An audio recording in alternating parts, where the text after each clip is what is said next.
Bueno, pues buenas tardes a todos. Bienvenidos al webinar de ASME 31, Sistemas de Tuberías.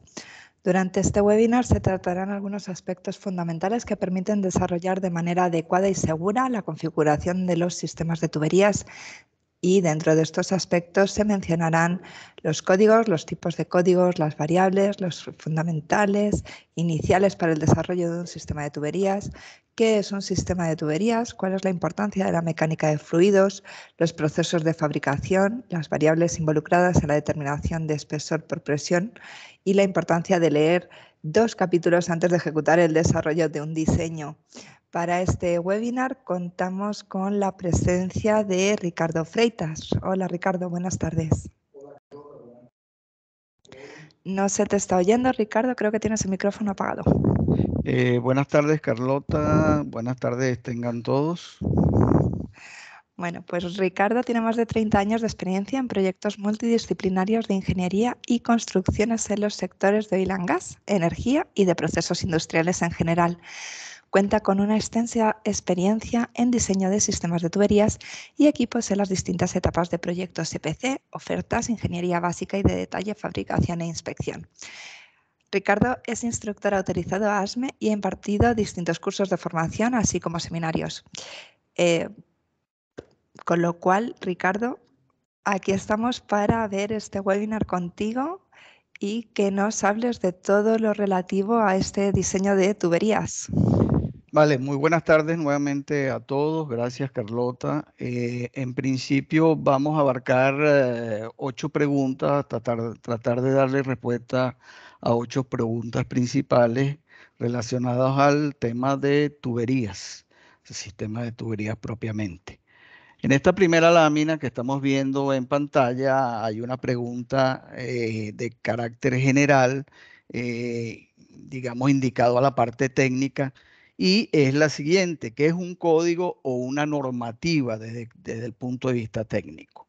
Entonces, no es más que un documento de carácter técnico que da o establece una serie de tópicos bien estructurados e interrelacionados entre sí, los cuales permiten soportar un conjunto de buenas prácticas y criterios, especificaciones y cálculos que dan cuenta del desarrollo de, en este caso, de sistemas de tubería, las buenas prácticas que involucran todo, digamos, lo que se ha conseguido en el transcurso del tiempo y se ha vaciado o se ha eh, eh, colocado en estas normas o códigos de carácter normalmente internacional. En este caso, en la pantalla, en la siguiente lámina, estamos viendo algunos de los códigos. No con esto quiero decir que son los únicos códigos que son aplicables al desarrollo de sistemas de tubería, sino porque por el contrario son unos de los más importantes, pero hay muchos de carácter, digamos, regionales. Por ejemplo, hay muchas normativas aplicables al continente americano, algunas son aplicables al continente europeo, algunas son aplicables al continente asiático, y así dan cuenta de algunas reglamentaciones, algunos criterios que en cada región se tiene. Sin embargo, esto no quiere decir que de un código americano no se pueda aplicar en Europa y viceversa. Un código europeo no se pueda aplicar en América. Todo depende de las regulaciones que haya en cada país y al cliente asociado al desarrollo de lo que son los proyectos.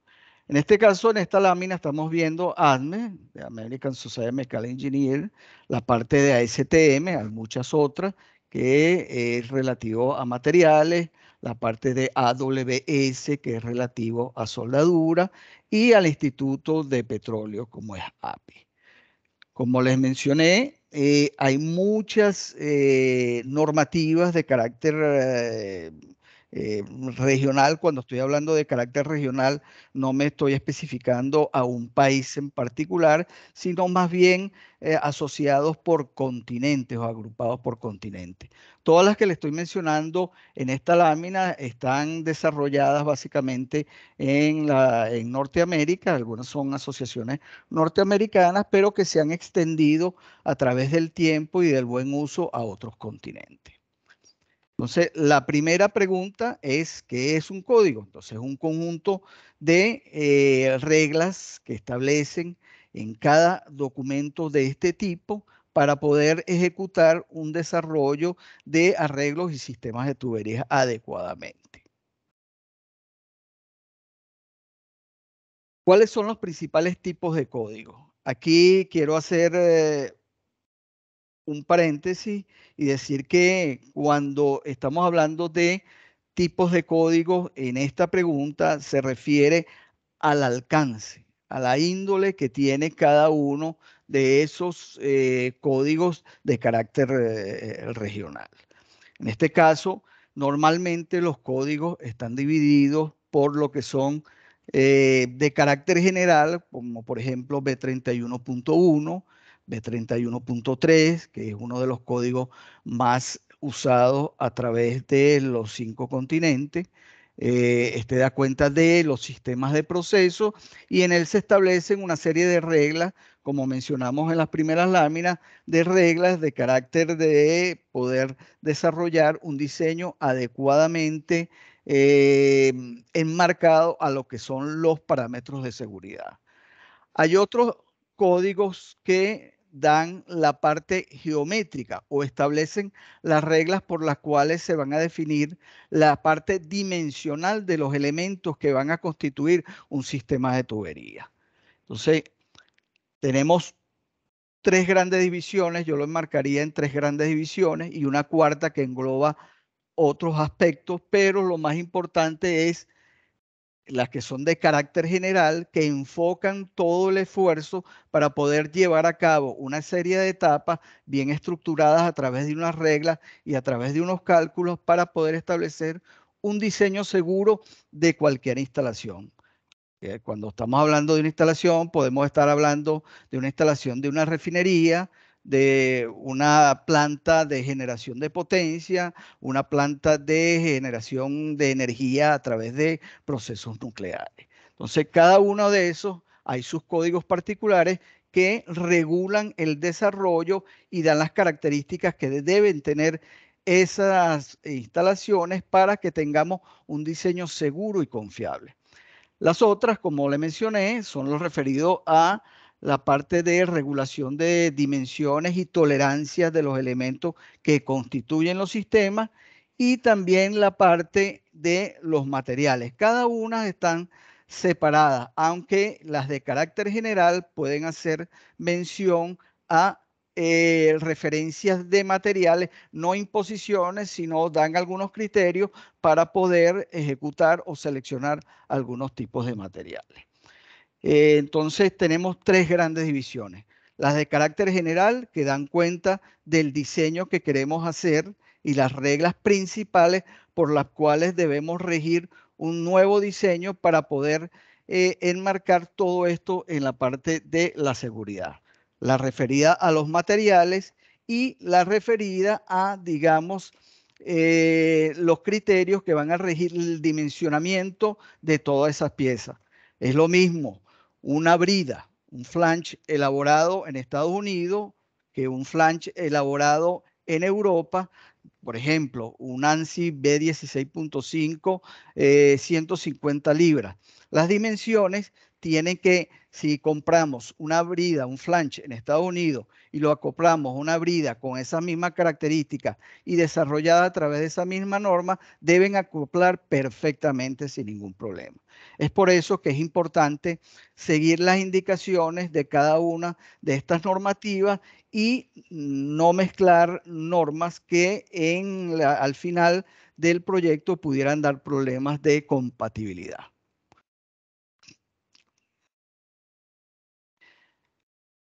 Ok, aquí en la pantalla le estoy presentando una serie de códigos la gran mayoría son americanos.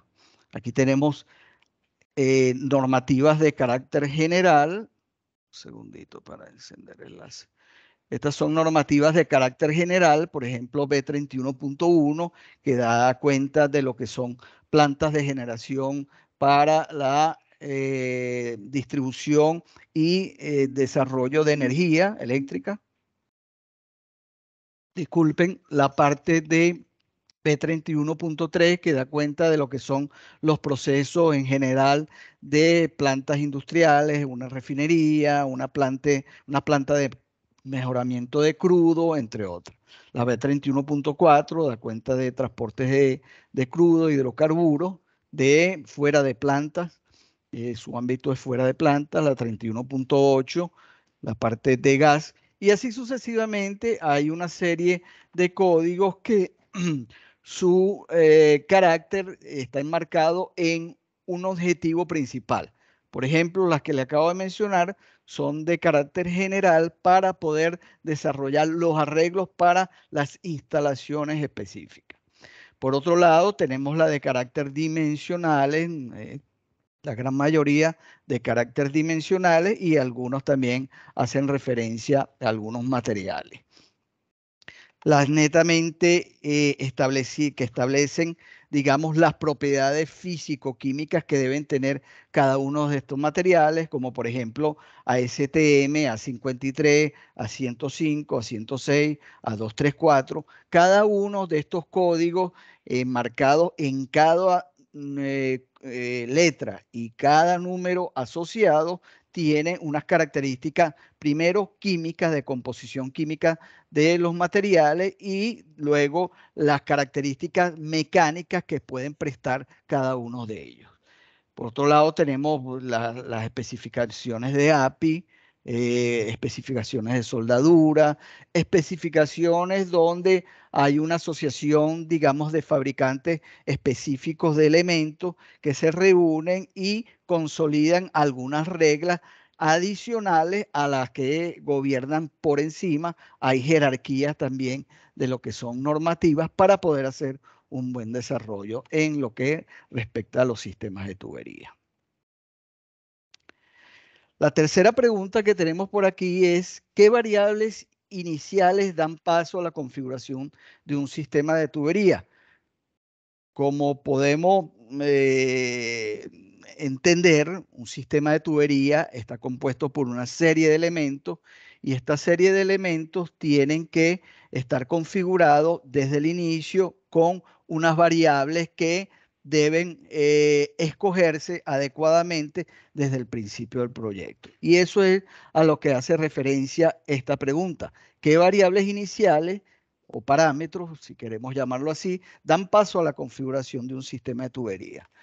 Entre ellos tenemos, por ejemplo, el diámetro interno de las secciones de las tuberías, donde van a viajar, digamos, esa masa de fluido de cualquier tipo. Puede ser una masa líquida o en una fase de gas, o una combinación de ellas, de transportar esa masa de un punto a un punto B. Entonces, lo primero que se nos viene a la mente es, bueno, ¿cuál es la sección transversal de esa tubería que yo necesito? Eso es una variable que deberíamos estar manejando desde el principio en el proyecto. En algunos grandes proyectos, a eso lo lleva un grupo, por ejemplo, el grupo de procesos, por mencionar uno, pero en caso de proyectos pequeños donde estemos involucrados, a lo mejor vamos a tener que desarrollar todo lo que son los cálculos asociados para poder determinar esos diámetros internos de la sección por la cual va a viajar esa masa. Selección del tipo de material es importante, porque de acuerdo a esa selección de ese tipo de material, yo voy a tener una resistencia asociada de ese material con el fluido que estoy manejando, y también las características de espesores de los tubos que estén involucrados dentro de mi sistema de tubería. Definición de los espesores de pared asociados, entre otras variables.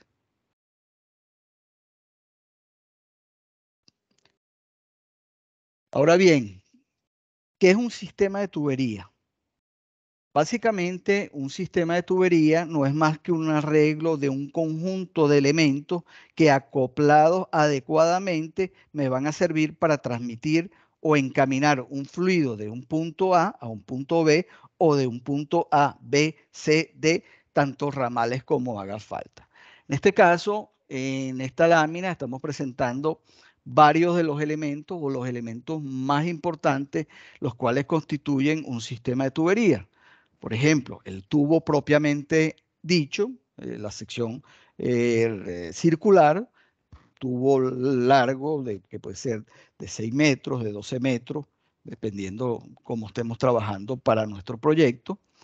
La parte de los empalmes, las uniones que yo necesito hacer entre un elemento tubo y un elemento, puede ser una válvula, como estos que estamos viendo aquí, estos elementos llamados bridas o flanges, ¿ok? La parte de seccionamiento y control de flujo, en el caso de valvulerías, en el caso también de accesorios que me permiten cambiar de dirección, el sentido que quiera darle al viaje del fluido a través de ese sistema de tuberías a 90 grados, un ramal que necesite sacar. Todas esas piezas van a conformar lo que se llama en sistema de tubería accesorios y válvulas. Por otro lado, tenemos que lograr lo que es la estanqueidad de ese fluido dentro de esos puntos de empalme.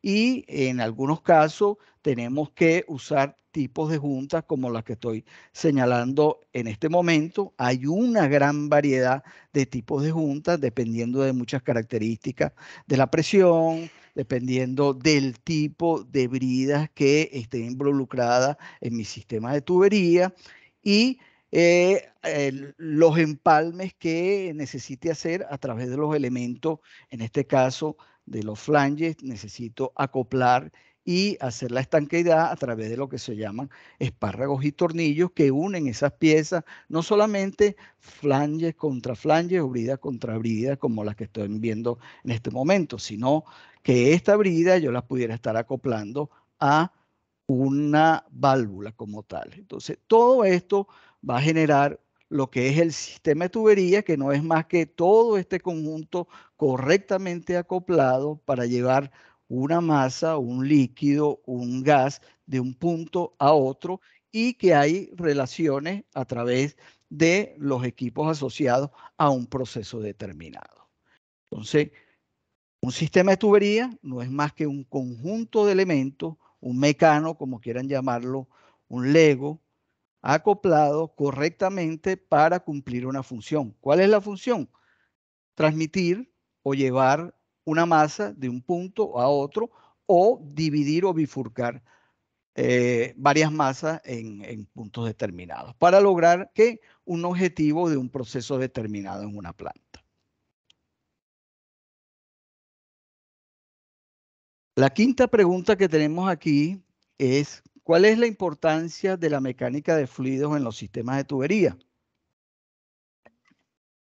Pues es muy importante. ¿Por qué?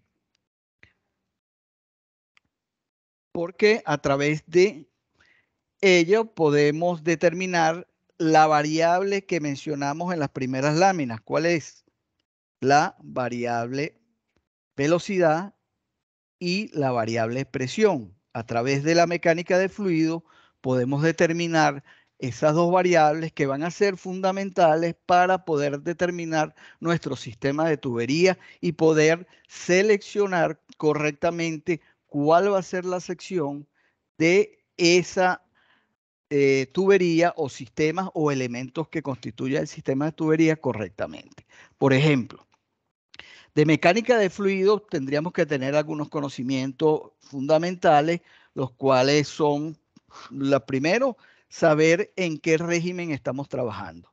Si es un régimen laminar, si es un régimen turbulento, si es un régimen en un estado crítico. Normalmente los sistemas de tubería, normalmente, no siempre, pero normalmente estamos trabajando en la parte de flujos turbulentos. ¿Y qué asocia, digamos, algunas variables que hacen falta para determinar lo que es, por un lado, la velocidad de esa masa fluido o esa masa de fluido a través de esa sección. El número de Reynolds, que asocia el diámetro, la densidad del fluido, ¿ok? La velocidad y la viscosidad. Por otro lado, tenemos otra teoría que tenemos que conocer, que a través de ese viaje que hay de un punto A a un punto B, el fluido va a experimentar una pérdida de energía. Por un lado, empezamos, por ejemplo, una descarga de una bomba con una presión determinada y al final no vamos a tener esa misma presión. Va a haber una caída de presión a lo largo de todos esos accesorios, tal cual como sucede también en las líneas de transmisión o en cualquier circuito eléctrico. Vamos a tener una tensión inicial y al final del camino vamos a tener una pérdida de tensión a través de esos conductos por el efecto Joule. Lo mismo sucede en la parte de manejo de fluidos. Y es importante manejar la teoría de mecánica o la teoría fundamental de mecánica de fluidos, que es una parte de la física, y donde tenemos que dar cuenta de lo que es las velocidades, las presiones, las pérdidas de energía a través de todos esos accesorios. Entonces, sí es importante la mecánica de fluido en esta parte del sistema de tuberías. ¿Por qué? Porque por medio de ella podemos determinar lo que son velocidades, lo que son presiones, y a través de esas presiones y esas velocidades que van a estar involucradas en el manejo de nuestro sistema de tubería, vamos a poder hacer unos cálculos adicionales para determinar algunas características propias ya del sistema como tal. La sexta pregunta que está en la lámina son los materiales para tubería en sus distintas, digamos, configuraciones geométricas, como las que vimos en la lámina de la configuración del sistema de tubería. Hay distintos elementos que configuran el sistema: una válvula, una brida, el propio tubo, los empaques, las juntas, los gaskets, entre otros elementos. Entonces, la pregunta es, ¿son fabricados bajo el mismo proceso todos esos elementos? Y la respuesta es no.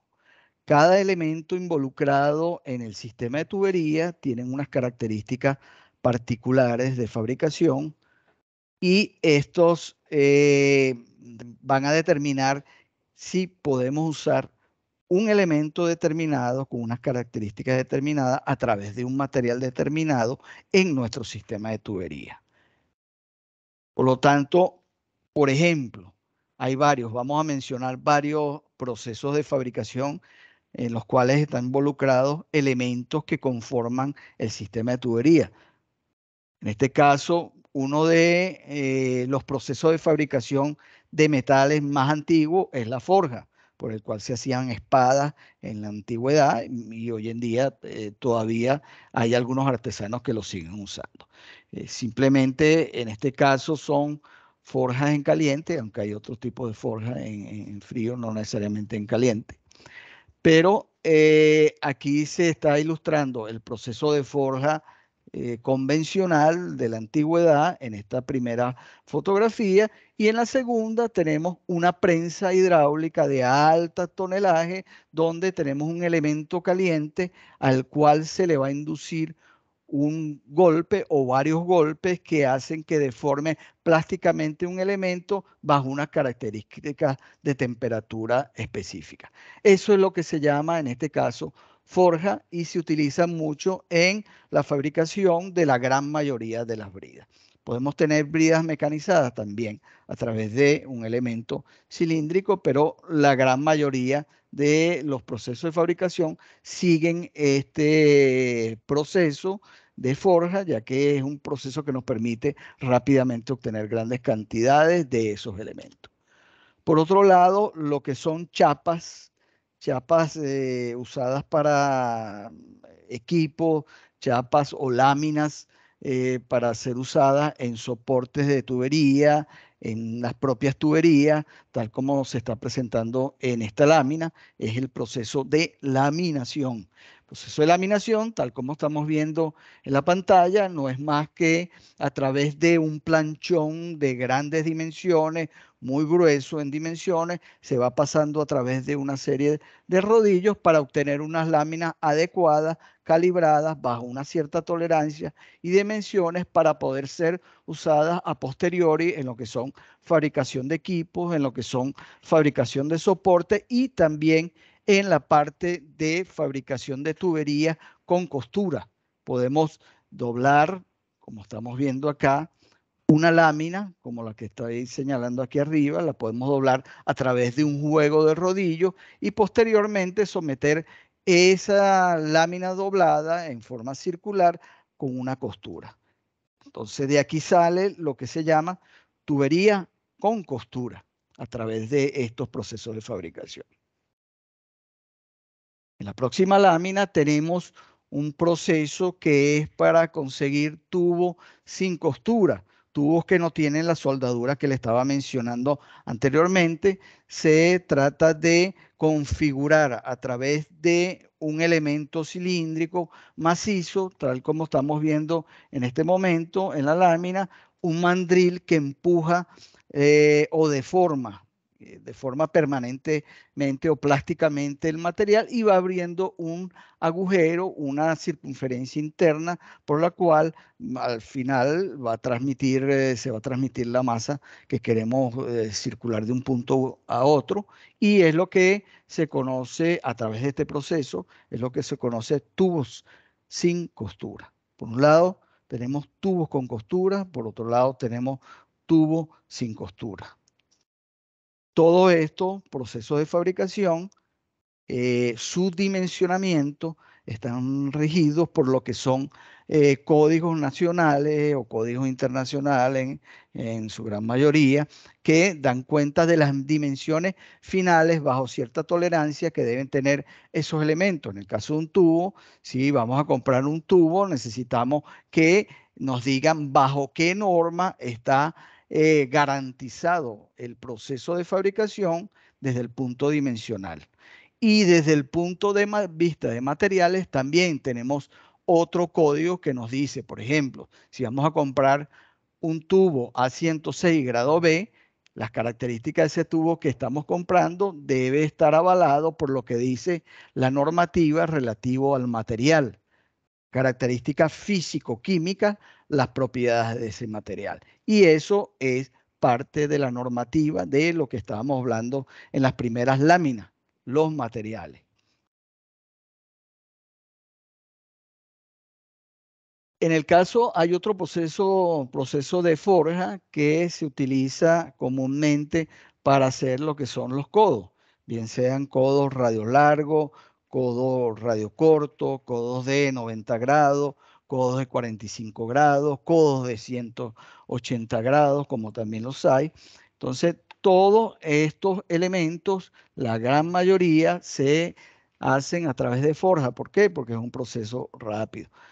No con esto estoy diciendo que no se puede hacer un codo a través de una lámina soldado. Sí, hay codos que se fabrican a través de soldadura del doblaje de unas láminas. Son codos con costura. Normalmente estos codos forjados no tienen ninguna costura. Son lisos por todos sus lados y ya vienen con los biseles correspondientes para hacer el empalme con el elemento tubo. ¿Okay? En este caso, este codo que estoy señalando aquí es un codo de característica forjada y tiene el bisel asociado para aplicar la soldadura de empalme entre este elemento y un elemento de tubería. La parte de muchas válvulas son fabricadas a través de este proceso, fundición, que no es más que vaciar un metal caliente a altas temperaturas, en su estado líquido, en moldes como el que estamos viendo en pantalla. Con este mecanismo o este proceso de fabricación, podemos obtener una pieza de características únicas, sin empalme, como el que hace falta, por ejemplo, en este caso, en el ejemplo que hemos colocado en la lámina, una válvula compuerta, donde este cuerpo ha sido elaborado a través de un proceso de fundición, la parte de lo que es la tapa superior, el bonet, tal vez inclusive el mismo volante puede ser fabricado a través de este proceso. Entonces, cada elemento en particular que constituye un sistema de tubería va a tener un proceso de fabricación específico. Y este proceso de fabricación específico también va a influir en muchos casos en las características mecánicas de estos elementos. Entonces, los procesos de fabricación son importantes, por lo menos conocerlos, porque a través de estos procesos podemos determinar si un material con unas características particulares desarrollado a través de un proceso en específico van a tener unas prestaciones las cuales necesitamos para el sistema donde estemos desarrollando nuestros arreglos. La séptima pregunta es, ¿qué parámetros son usados para determinar el desempeño ante la carga de presión interna para un sistema de tubería?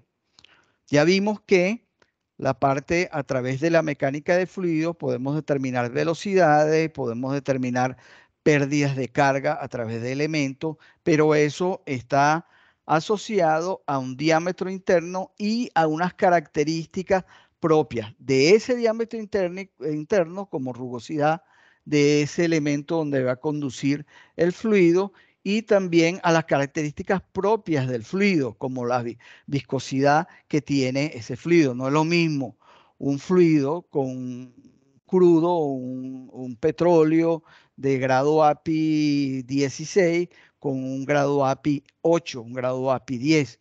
Las características, digamos, físicas de esa masa a manejar es distinta y eso da cuenta a la mecánica de fluido. Pero una vez que avanzamos en los cálculos de mecánica de fluido, tenemos que pasar a lo que son las características que van a determinar los espesores de pared para los cuales va a dar una buena prestación desde el punto de vista de seguridad esa masa que tenemos que conducir de ese punto 1 a ese punto 2.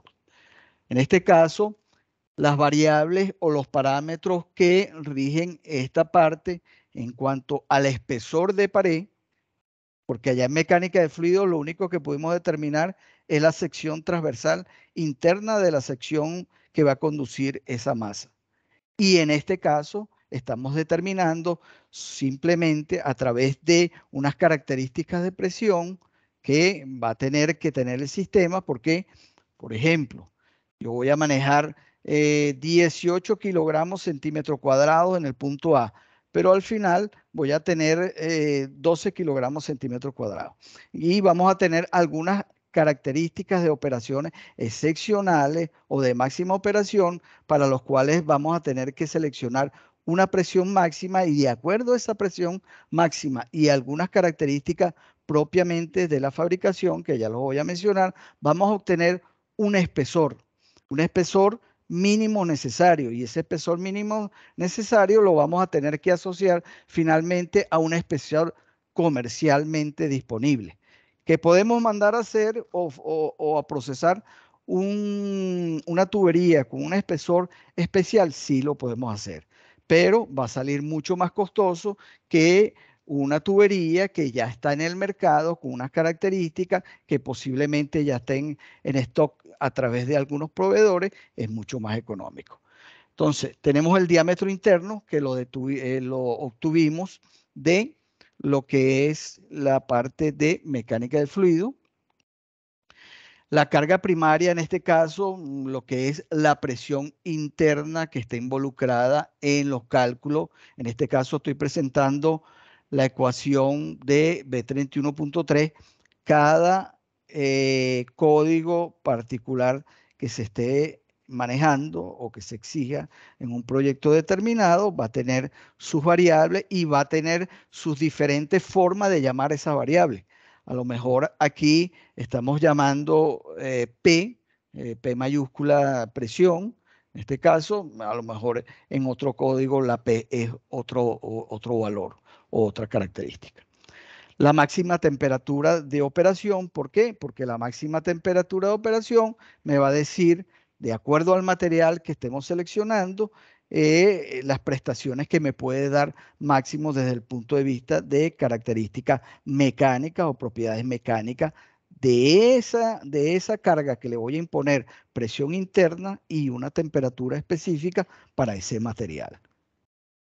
Materiales que tengan mejores prestaciones desde el punto de vista mecánico me van a dar espesores de pared más pequeños. Entonces, la máxima temperatura de operación muy importante, el material que va a depender de la temperatura, que va a depender del fluido que estemos manejando. Las tolerancias por pérdida de material, digamos, puede ser por ataque químico de ese fluido que estemos manejando dentro de ese sistema de tubería, que puede atacar eventualmente la química de ese material,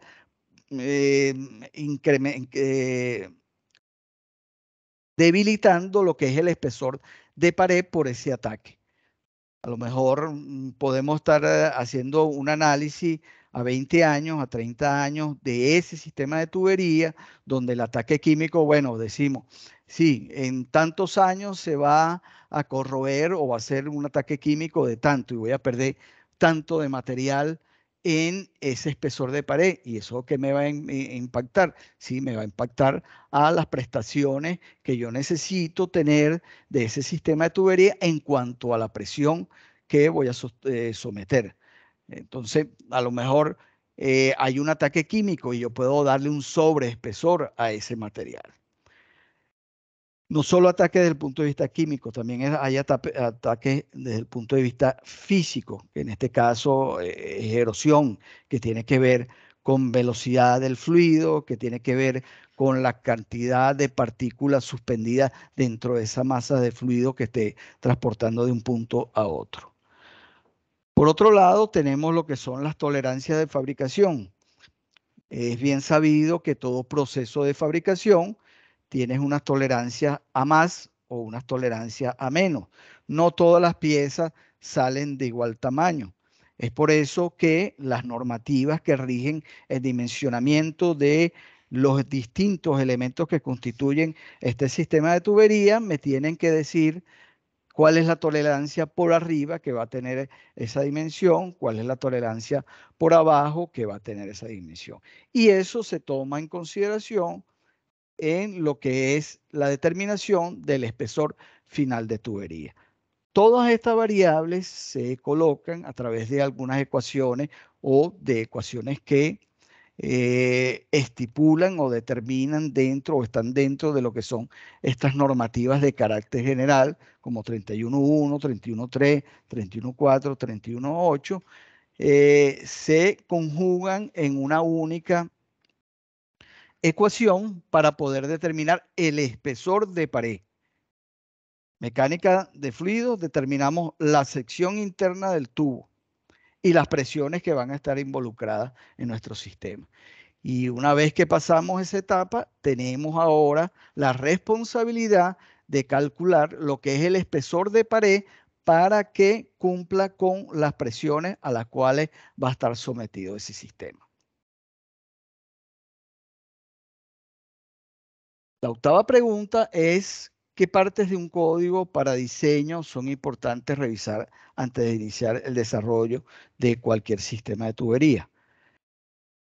Pues yo diría que las partes más importantes de cada norma que vayamos a aplicar, sobre todo en las etapas iniciales de los proyectos que estamos involucrados, donde los cuales vamos a tener que hacer uso de las normativas, lo primero que debemos leer es el alcance de la norma. Porque leyendo el alcance de la norma nos vamos a dar cuenta si vamos por el camino correcto. Porque cada norma de estas, bien sea americana, europea, asiática o de cualquier lugar del mundo, tienen un alcance, un objetivo para el cual fue desarrollado y funciona perfectamente la norma. Por ejemplo, La B31.3, aquí está el alcance, ¿ok? Dice que está desarrollada para refinerías, para químicas, para plantas químicas, farmacéuticas, textiles, plantas de papel, entre otras, las plantas criogénicas y otros tipos de plantas. Entonces, cada normativa tiene un alcance particular. No podemos estar mezclando normativas sabiendo que su rango de aplicación no es el correcto. Hay algunos casos excepcionales donde no hay una normativa específica para un tipo de planta y podemos hacer uso de algunas particularidades, por ejemplo, de la B31.3. Sin embargo, en muchos casos, dependiendo del tipo de planta que estemos trabajando, podemos estar sobredimensionando los requerimientos de esa planta. ¿Por qué? Porque cada planta, cada normativa de esta, al final, lo que trata es de proteger los bienes de la planta como tal, la parte humana, que es la más importante, no es lo mismo las características que rigen las normativas o los criterios que están establecidos dentro de la B31.3 a las que rigen los criterios de desarrollo del diseño de una planta nuclear.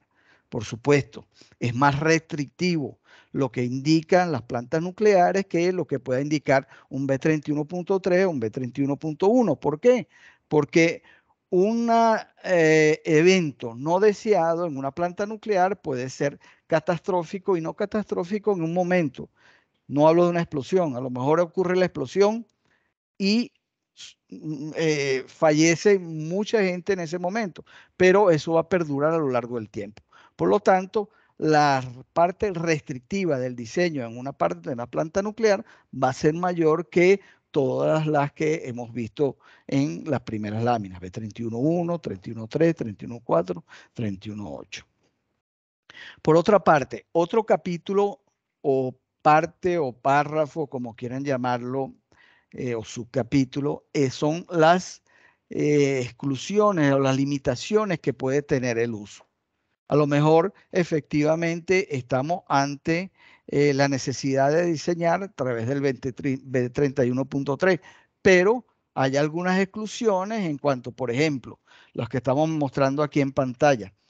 En cuanto a las presiones, en cuanto a las temperaturas. Entonces, cada uno de estos códigos tienen, como le estaba mencionando, el alcance, el macro alcance de lo que es el uso de esa norma como tal, y también tiene algunas exclusiones, algunas limitaciones asociadas al uso. Hay que leerlas, las dos. Primero, saber que estoy aplicando correctamente la normativa que es. Segundo, saber si el sistema de tuberías que estoy diseñando está enmarcado o no está desviado dentro de alguna exclusión o limitación que establece ese propio código.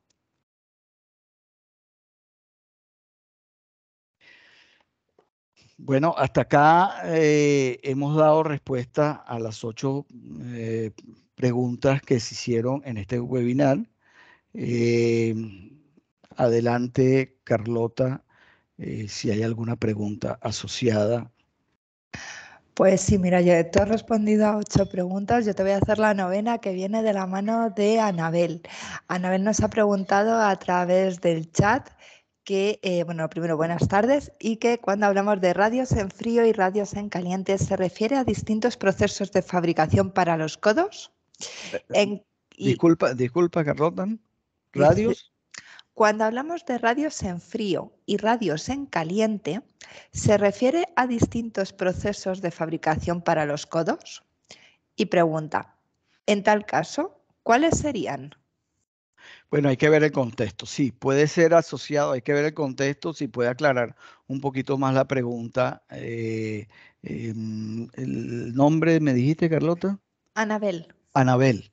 Sí, pueden ser dos cosas. Uno, asociado al proceso de fabricación. Y dos, asociado a un cambio del radio por temperatura, que también lo puede haber. Si estamos analizando un sistema de tubería, digamos, un sistema de tubería caliente, muy caliente, claro está que va a haber un cambio en el radio, en las dimensiones de ese radio inicial y ese radio, lo que es el radio en frío y radio en caliente. Y también podemos estar hablando, si estamos hablando de un proceso de fabricación, de la configuración de un elemento en frío y un elemento en caliente. Por lo que no sé exactamente a lo que se está refiriendo, pero se me viene a la mente esos dos casos.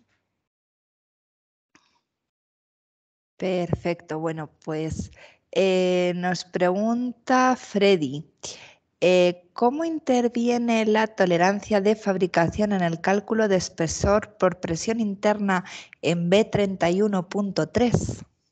Ok, no solo en B31.3 la tolerancia de fabricación es muy importante. ¿Por qué? El espesor puede estar asociado a un valor más menos.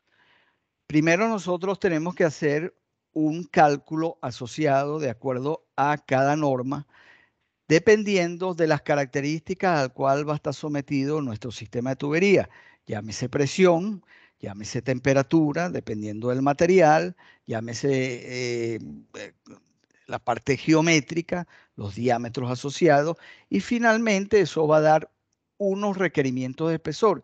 Y ese requerimiento de espesor puede dar, por decir un valor ahorita, 0.375 pulgadas, hablando en pulgadas. ¿Ok? Pero ese proceso de fabricación va a tener un más y un menos. A lo mejor, si es más, no hay problema. Pero si es menos, no va a dar la prestación de lo que necesitamos. Por ejemplo, si ese 0.375, la tolerancia que dice la normativa por la cual rige el dimensionamiento de ese elemento, dice que está por debajo 10%, no me va a servir. Entonces tengo que escoger, a lo mejor voy a tener que irme al el espesor superior comercialmente. Entonces, sí es importante, no solamente en B31.3, en todas las normativas hay un más y hay un menos. Si es más, normalmente no vamos a tener problemas porque vamos a tener más espesor de lo que las tablas normalmente configuran el diámetro promedio. Pero si es menos, posiblemente vamos a tener problemas. A lo mejor sí estamos por debajo, a lo mejor es 0.37 y es 0.375. Una vez que hayamos verificado el menos de tolerancia, vamos a decir, ah, bueno, sí me sirve. Pero en algunos casos no va a dar la relación que necesitamos. Entonces tenemos que verificar. Por lo que sí es importante la tolerancia de fabricación. Y es importante la tolerancia de fabricación revisarla de acuerdo a la normativa dimensional que rige el elemento que estemos calculando, cuál es el más y cuál es el menos. Adelante, Carlota. Ay, perdona que se me había ido el micrófono.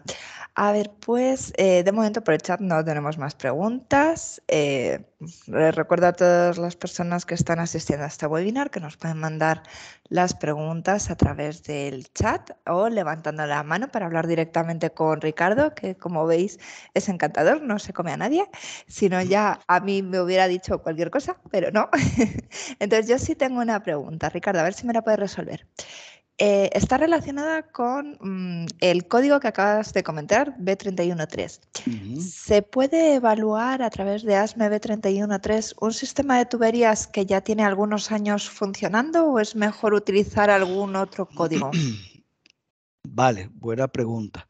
Realmente el código B31 y la gran mayoría de todos esos códigos son para tubería desde el punto de vista inicial, características nuevas.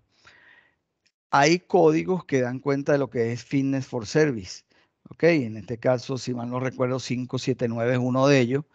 Y no es que prohíba explícitamente la gran mayoría de los códigos, pero sí los pone en algunas comillas y dicen se puede usar como información complementaria, pero hay códigos que son específicos para tal fin, cuando una tubería tiene muchos años de funcionamiento. porque una cosa son las características desde el punto de vista de arranque de un sistema de tubería nuevo y otra es cuando ha pasado 10, 15, 20 años que necesitamos evaluar bajo alguna metodología que está establecido en algunos códigos, 579, si mal no recuerdo, es uno, que establece todo un procedimiento para poder evaluar lo que son fitness for service, que no es más que verificar si aún bajo las características que han pasado o se ha deteriorado nuestro sistema en la vida útil que le hayamos calculado inicialmente, aún así, habiendo pasado ese tiempo, ese sistema es capaz bajo todos los elementos o el elemento específico que estemos evaluando pueda seguir funcionando bajo ciertas características. Adelante.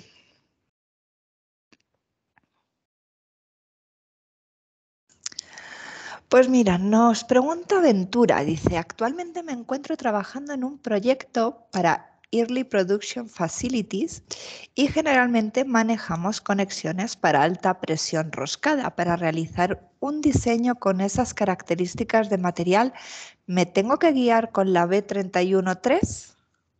Sí, en general hay que ver las presiones que se están manejando, pero hay, digamos, capítulos particulares de las normativas, no solo la B31.3, las otras también tienen capítulos específicos y, digamos, delimitan lo que es el trabajo debido a presión, porque es una carga primaria que vamos a tener ahí todo el tiempo que tengamos actuando esa presión, vamos a tener esa carga y sí, hay que calcularlo y vamos a tener la oportunidad de seleccionar de acuerdo a las presiones de trabajo. Por ejemplo, si estamos trabajando en altas presiones, podemos trabajar en elementos, si estamos trabajando en roscado, hay que ver las presiones que se están manejando.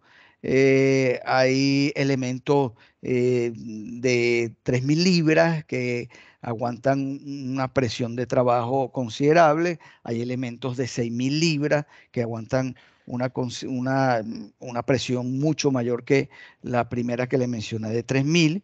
Y los espesores asociados a ese elemento y la robustez de esos elementos van en función de esa presión. Entonces, es importante manejar en todo lo que son elementos ramales, en elementos asociados a estos elementos que introducen adicionalmente factores de intensificación de esfuerzos adicionales, saber bien a qué condiciones de trabajo estamos sometiendo esas piezas y sobre todo las características de temperatura son importantes en relación al material, porque es bien sabido que si aumentamos la temperatura, digamos en un sistema de tubería, por alguna razón necesitamos elevar temperatura, las características mecánicas de esos elementos, las propiedades mecánicas de esos elementos, de acuerdo al material que estemos trabajando, van a mermar, o sea, van a bajar. Entonces, todas estas normativas dan cuenta de lo que son relaciones presión-temperatura. En el caso de las bridas podemos mencionar B16.5. Si yo tengo una relación de temperatura y una presión de trabajo asociada, eso me va a dar de acuerdo a una tabla en lo que respecta a las, por mencionar una, ASME B16.5, me va a decir la relación de trabajo máximo de presión a la cual puedo estar sometiendo ese elemento y asociado al material de construcción de esa brida, en el caso de la brida. Igualmente, en el caso de los accesorios que estaba mencionando la persona que hizo la pregunta en este momento. Es válido el mismo ejemplo. Adelante. Perfecto, pues mira, Javier nos pregunta. A ver, es una pregunta, la he tenido que leer varias veces porque yo creo que van varias preguntas, entonces la voy a leer bastante despacio. Dice, normalmente se puede decir que los espesores de tubería comercial viene incluido el espesor de corrosión. ¿O es en el cálculo de espesor de tubería que se hace donde se incluye ese espesor de corrosión ¿Y cómo o qué determina ese espesor? No, gracias por la pregunta. No, las tablas comercialmente son los espesores que a través de un código de fabricación tenemos que respetar. Por ejemplo, 10 pulgadas schedule estándar. Eso tiene un espesor asociado. Y ese espesor asociado comercialmente, promedio, tiene un más y un menos. Puede ser que venga con más espesor o con menos espesor bajo una tolerancia que está indicada en la norma que rige el dimensionamiento del proceso de fabricación o los resultados del proceso de fabricación. Y por otro lado, el coeficiente de pérdida por corrosión es un valor que se determina de acuerdo a las características del material como tal, metal, contra el fluido. Y eso va a dar una pérdida. En el caso de que estemos hablando, puede ser en tiempo anual, una pérdida asociada al ataque químico que pueda tener ese fluido contra el material o al ataque físico que pueda tener esa masa viajando a través de un punto 1 a un punto 2 y a la cantidad de partículas que tenga. Eso es erosión. También toma en consideración eso. Entonces, hay varios coeficientes que tenemos que estar añadiendo a nuestros cálculos. Uno puede ser el espesor debido a corrosión y puedo tener un efecto combinado, corrosión, abrasión o erosión, que son procesos físicos en un caso y en el otro un proceso químico y también asociado a las tolerancias. Todo eso me va a dar un conjunto, una cantidad X en función de longitud, espesor, que tengo que normalmente restarlo a ver hasta cuándo puede trabajar mi sistema de tubería y cuál va a ser la selección correcta de acuerdo a una tabla comercialmente disponible. De acuerdo a los espesores establecidos bajo norma, bien sea en función de cédulas, schedule, o en función de letras. ¿Vale?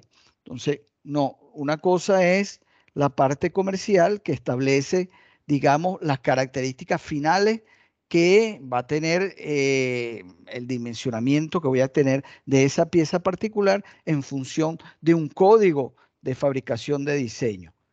Por ejemplo, una válvula ANSI 16.5, 150 libras, va a tener que tener compuerta, hablando de compuerta, va a tener que tener una dimensión correspondiente de longitud de acuerdo a un diámetro, usemos el mismo 10 pulgadas, un avance de esa válvula va a tener una brida asociada de cara, si es de cara bridada, porque puede ser también para soldar. Entonces, esas dimensiones, esas tolerancias, lo que dan cuenta simplemente son de características dimensionales al final del proceso de fabricación. ¿Vale? Que pueda tener algún efecto asociado en el proceso, alguna corrosión, puede ser, pero al final eso yo no lo estoy viendo como usuario final, sino que el fabricante, el propio fabricante del elemento me tiene que garantizar, independientemente del método que usted esté utilizando, que su elemento final va a tener las características de más menos tolerancia que indica la normativa. ¿Vale? No sé si queda respondida la pregunta. ¿Tiene respuesta? Bueno, yo creo que sí, pero si no, volver a preguntar. A ver, tenemos algunas preguntas más. Mira, Roberto nos pregunta, he leído que cuando se fabrican recipientes a presión con tuberías, es decir, en pequeñas dimensiones, hay como una duda entre usar esta norma o la ASME 8 División 1. ¿Es tan así o está bien delimitada la aplicación de cada una de ellas? No, sí, está realmente, si estamos diseñando un recipiente a presión, lo más adecuado es utilizar, por ejemplo, si no son sistemas de alto desempeño, podemos estar usando ASME sección 8 división 1 Y aún así, utilizando una tubería no es más que un elemento que puede estar constituyendo una carcasa de un equipo y vamos a tener que calcularlo lo adecuado es calcularlo a través de sección 8, edición 1. Los otros son enmarcados, asociados más a la parte de tubería. Debemos tratar de, una vez que hayamos seleccionado correctamente la normativa que va a regir nuestro diseño, irnos por esa normativa. Tratar de no mezclar. No con eso estoy diciendo que no podamos usar un tubo para hacer un recipiente. Perfectamente podemos estar usando un tubo para hacer un recipiente. No hay inconveniente. Adelante, Carlota. Perfecto, pues mira, Freddy nos pregunta, a nivel general, ¿en qué casos se recomienda utilizar acero dúplex o acero inoxidable? Eso tiene que ver con las características, digamos, del fluido que vamos a manejar, las presiones, las temperaturas, sobre todo el fluido.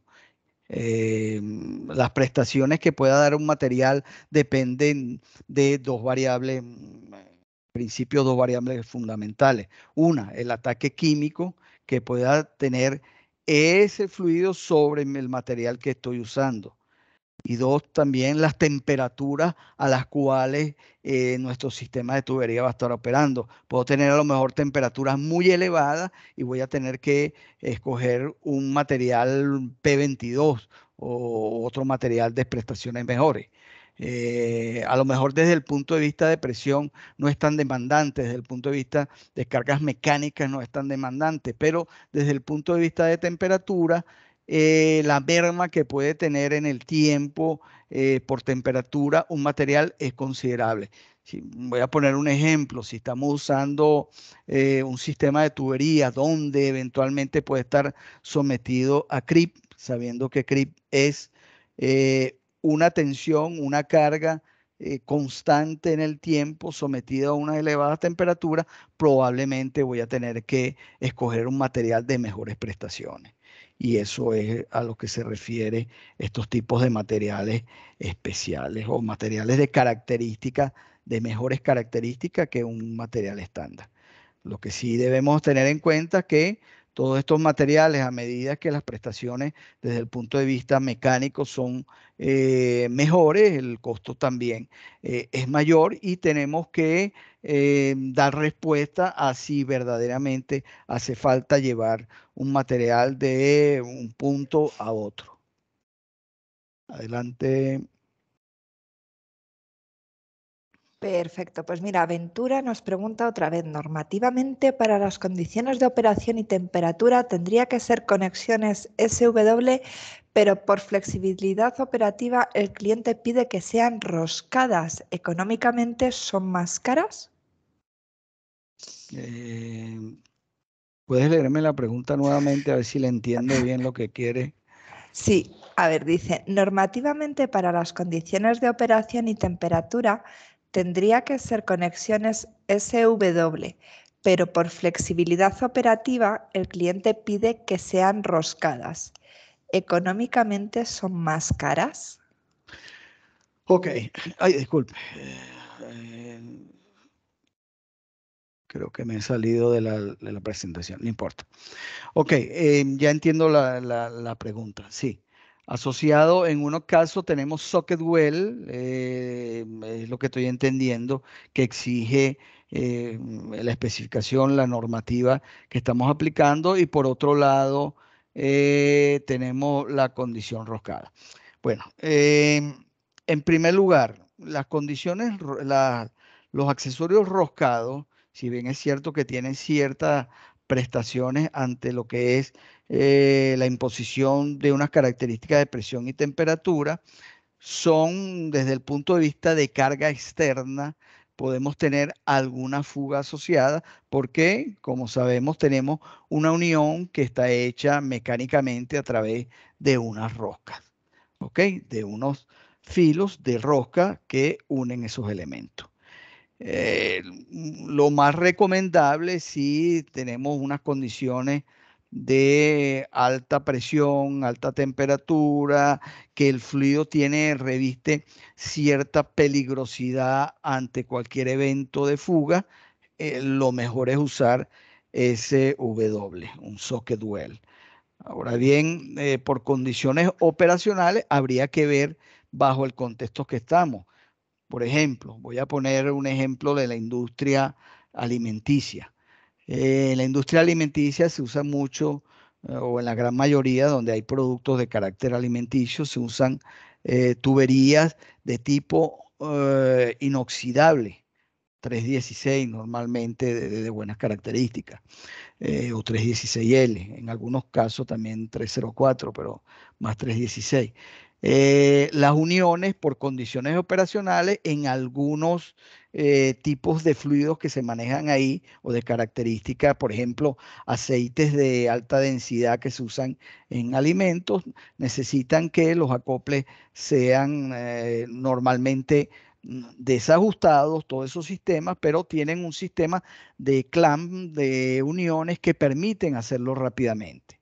Ahora bien, no sé el contexto que preguntan, si uno va a estar sacando un elemento roscado continuamente y volviendo a roscar, eso no es recomendable, porque vamos a tener un punto de fuga potencial. Entonces, hay que ver bajo qué proyecto estamos trabajando, bajo qué características de temperatura, de presión, de fluido involucrado. Si estos fluidos producen una fuga determinada, pueden desencadenar un evento no deseado, como una explosión, un incendio. Entonces, todo eso hay que evaluarlo en conjunto. No es solamente que un cliente diga, no, porque yo quiero desacoplar eventualmente esos elementos, hay que ver cuál es la condición. A lo mejor las prestaciones de una brida mecánicamente puede ser una mejor solución. ¿Por qué la rosca? Una vez que uno desacople y acopla nuevamente, normalmente se ven mermadas, digamos, los hilos que están involucrados tanto en el elemento hembra como en el elemento macho. En este caso, por ejemplo, un tubo con una conexión, un trédole, por decir algo, o una terroscada. Entonces, hay que verlo, el contexto donde está trabajando para poder evaluarlo correctamente y dar una respuesta. Esto es, la ingeniería es como una actividad de los médicos, igualito.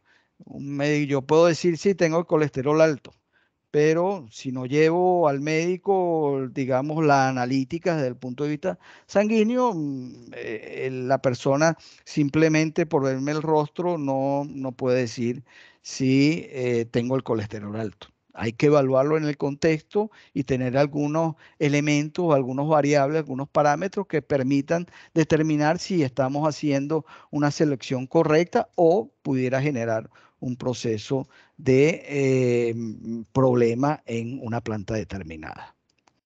Adelante, Carlota. Perfecto, pues mira, nos pregunta David, ¿podrías hablarnos del cambio de los esfuerzos que tuvo la normativa del año 2018 al 2020 B313? Una buena pregunta. No tengo la respuesta en este momento a la mano. Tendría que verificarlo. No tengo la respuesta en este momento. Vale, perfecto. Bueno, Ventura te da las gracias por la explicación que le has dado de relativo al tema de las conexiones que has explicado antes. Y bueno, no tenemos más preguntas. Repito, si alguien tiene que hacer alguna pregunta, como veis, están los compañeros haciendo las preguntas a través del chat. Yo se las voy leyendo a Ricardo y Ricardo os va contestando, bueno, salvo ahora que no tenía en este momento ese cambio de los esfuerzos entre normativa. La vamos a apuntar para verificarlo exactamente. Apuntó la persona del 2018 al... Al 2020. Vale. Perfecto. Bueno, pues mira, te pregunta Ventura si tenemos cursos de integridad mecánica. esa pregunta la puede contestar perfectamente Carlota. Hombre, digo, a ver si sabes si tenemos cursos de integridad mecánica. A ver, Ventura, tenemos muchos cursos relativos a ingeniería mecánica. Entonces, bueno, en muchos de ellos se ve todo el tema de integridad. Te aconsejo que visites nuestra página. Te dejo aquí abajo si quieres el enlace a la misma, porque además ahora mismo en los cursos largos autodirigidos, que son los cursos en los cuales, bueno, cualquier alumno puede entrar las 24 horas del día, los 7 días a la semana, durante el plazo que se estipula en cada curso. El alumno va entrando, va haciendo el curso a su ritmo, cuando puede, cuando quiere, y tiene foros donde poder preguntar a instructores tales como, por ejemplo, Ricardo, cualquier duda que les surja en relación al curso. Tenéis notas de estudio que son descargables, vídeos explicativos, esos no son descargables, lo digo porque ya muchas veces me han preguntado, ¿y los vídeos también los podemos descargar? No, no los podemos descargar. Pero también hay test de asimilación, casos de estudio, ejercicios, material extra que se os ha preparado. Y además ahora prácticamente la gran mayoría de los cursos largos, los cursos que tienen más de 120 horas o de 100 horas, tienen grandes descuentos. Si no, también hacemos cursos en directo. Te aconsejo que te pases por la página porque bueno, vamos haciendo cursos todas las semanas de distintas temáticas y de distintos instructores, con lo cual esos son en directo, como estamos haciendo ahora mismo este webinar. Y igual tenemos precios muy, muy interesantes. Te dejo ahí el enlace. Mira, Ricardo, te comenta, David ha mandado un archivo, no sé si lo podéis ver, donde vienen las distintas figuras de ecuaciones relativas a ASME B31.1 del 2020. Y dice que esa imagen referencial del cambio B31.1 también la tiene. Vale, la analizaremos y le daremos respuesta. Perfecto, pues yo decirle a todas las personas que han estado hoy con nosotros, que la verdad que habéis sido muchísimos, estamos encantados de haber estado con vosotros esta tarde, que este webinar ha sido grabado, que me lo ha preguntado antes, al comenzar me lo ha preguntado León, pues sí, este webinar ha sido grabado y a partir de mañana lo podréis ver en nuestro canal de YouTube. Si alguien no lo sabe, no hay ningún problema, nos podéis escribir al correo que os dejo a continuación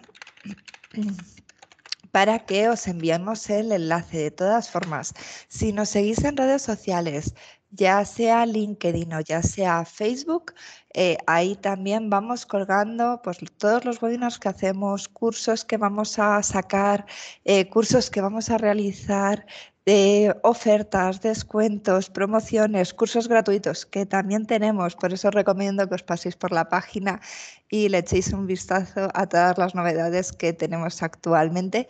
Y cualquier duda nos podéis escribir a ese correo que os he dejado y pues os resolveremos todas las dudas que tengáis lo antes posible. Muchas gracias a todos, muchas gracias Ricardo por haber estado con nosotros esta tarde. Gracias a todos por su asistencia y estamos para servirle. Pues muchos saludos, muchas gracias y buen día o buena tarde. O buena tarde. Vale. Hasta luego.